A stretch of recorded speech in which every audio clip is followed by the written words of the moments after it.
You hear about it all the time, right? The federal deficit. It's this huge, scary number that's supposedly going to ruin our future. But what if I told you that the entire story we've been telling ourselves about it is wrong? Well, today, we're going to explore the core ideas from Stephanie Kelton's book, The Deficit Myth, which flips the script on basically everything we think we know about government money. This quote from Mark Twain, it pretty much sums up the whole idea behind the book. The argument is that our most basic beliefs about how government budgets work, the things we're all absolutely sure are true, might actually be the myths that are holding us back. So get ready to question a few things. Yeah, you've probably seen one of these, or at least heard the sentiment. And it makes sense, doesn't it? It taps into this very intuitive feeling that the government is just like a person who's bad with a credit card, that it's irresponsible and needs to tighten its belt, just like we do. This idea is everywhere, and it pretty much sets the stage for our entire political debate about spending. So let's start right there, with the biggest myth of them all, according to this book. The idea that the government's budget works just like your household budget. This analogy is so common, so let's really dig in and see if it actually holds up. And look, this isn't some fringe idea. It's central to how our leaders talk about the economy. Here's President Obama saying it back in 2010, but you could find almost the exact same quote from politicians on both sides of the aisle, going back for decades. And the message lands because it connects with our own personal experience. I mean, we all know this from our own lives. If you consistently spend more than you earn, you're going to get in trouble. You'll max out your credit cards, miss rent, you know the drill. Businesses can go bankrupt. Even cities and states can face massive financial crises. So it seems totally logical, just plain common sense, to apply that same thinking to the U.S. government. The book uses this great little analogy from Sesame Street to make its main point. Remember that song, "One of these things is not like the other"? Well, the argument here is that if you line up households, businesses, and even state governments next to the U.S. federal government, one of them is playing a completely different game. So what is that fundamental difference? What makes the federal government so special? It all comes down to the nature of money itself. And this is the key idea that changes, well, everything.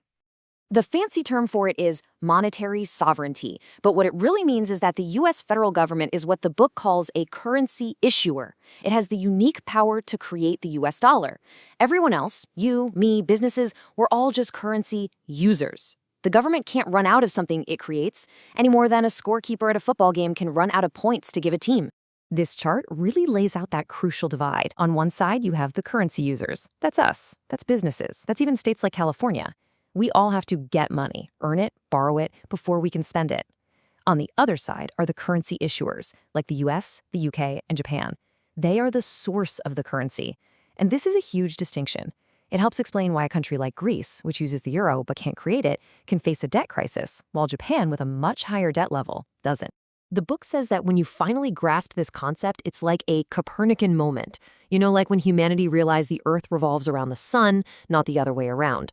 The theory proposes we have it all backwards. The government doesn't need our tax dollars in order to spend. In fact, it's the reverse. The government spends dollars into the economy first, and then we use those dollars to pay our taxes. Once you see it that way, the whole picture just shifts. Okay, this leads to the most logical question of all. If the government can just create money, why on earth does it tax us? Well, according to this theory, taxes are not about funding the government. They actually serve a few other really important purposes. First, they create a demand for the currency, because you have to pay your taxes in dollars. Second, taxes are a powerful tool to manage inflation by taking money out of the economy. And finally, they can be used to influence the economy in other ways, like disgorging certain activities or reducing inequality. All right, so if the government is the one issuing the currency, how should we think about those gigantic, scary deficit numbers? This next part completely reframes them. $1 trillion. When you hear a politician say the deficit is $1 trillion, it's meant to sound terrifying. The number is so big it feels catastrophic. The book mentions how a senator once suggested that government reports should write out all the zeros, just to maximize the shock value. And you know what? It works. It makes us anxious. But here's the other side of the coin that we almost never hear about. It's a basic rule of accounting. One person's spending is another person's income. One person's liability is another's asset. The same thing applies to the economy as a whole. A government deficit doesn't just evaporate. It has to show up somewhere else as a surplus. This slide shows exactly where that surplus goes. For every dollar the government spends that it doesn't tax back, that dollar ends up in the hands of the non-government sector. And who is that? Well, that's us. It's households and businesses. So the government's red ink is, by accounting definition, our black ink. That trillion-dollar deficit is also a trillion-dollar addition to our collective savings. To make this even clearer, the book gives us a little thought experiment. Imagine you had a magic wand, and with one wave, you could make the entire U.S. national debt just, poof, vanish. Would you do it? I think for almost everybody, the immediate gut reaction would be, yes, absolutely. But here's the catch. What we call the national debt is just the grand total of all the U.S. Treasury bonds that exist. And what are those bonds? They're financial assets. They represent the savings held in retirement accounts, in pension funds, and by people in countries all over the world. They're considered one of the safest investments on the planet. So waving the wand to get rid of the debt would also mean getting rid of trillions of dollars of our collective savings. Suddenly, that choice isn't so simple anymore, is it? Okay, at this point, you're probably thinking, so does this mean the government can just spend infinitely with no consequences? And the answer from this theory is a very clear no. There are absolutely real limits. The limit just isn't the government's ability to create money. According to this theory, the real limit on spending is inflation. Inflation is what happens when the total spending in an economy, both government and private, tries to buy more stuff than the economy can actually produce. The constraint isn't financial, it's physical. It's about our available labor, our factories, our raw materials, and our technology. Here's a simple way to think about it. Imagine the government wants to build a huge, high-speed rail network. It needs engineers and steel.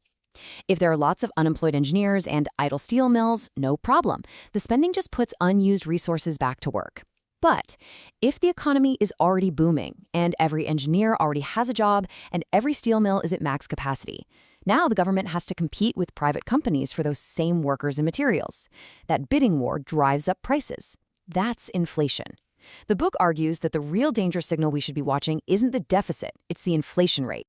So, if we follow this logic, the argument is that we've been obsessing over the wrong thing. By focusing all of our political energy on the federal budget deficit, we've completely ignored the real deficits that are actually hurting people's lives and holding our country back.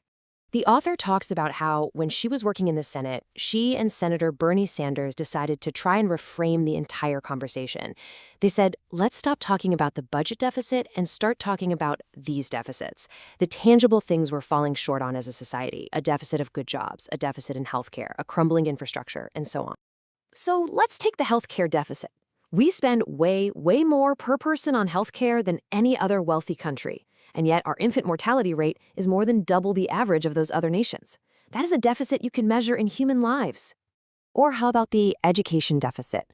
There are 45 million Americans who are carrying around a collective $1.6 trillion in student loan debt.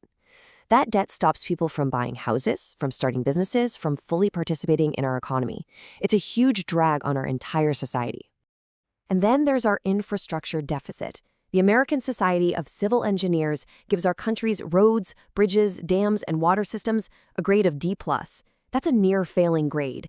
And it's not just about annoying potholes. It costs us real money in economic productivity, and sometimes, tragically, it costs lives. And this brings us to a final, really powerful comparison from the book. For decades, our politicians and our media have told us to stare anxiously at the clock on the left, the national debt clock. It ticks up and up and up, a record of the past that we're supposed to be afraid of. But the book asks us to look at another clock, the carbon clock on the right. That one isn't ticking up, it's ticking down. It's a countdown to a real physical limit. And so we're left with this question. This whole framework isn't just a clever economic theory.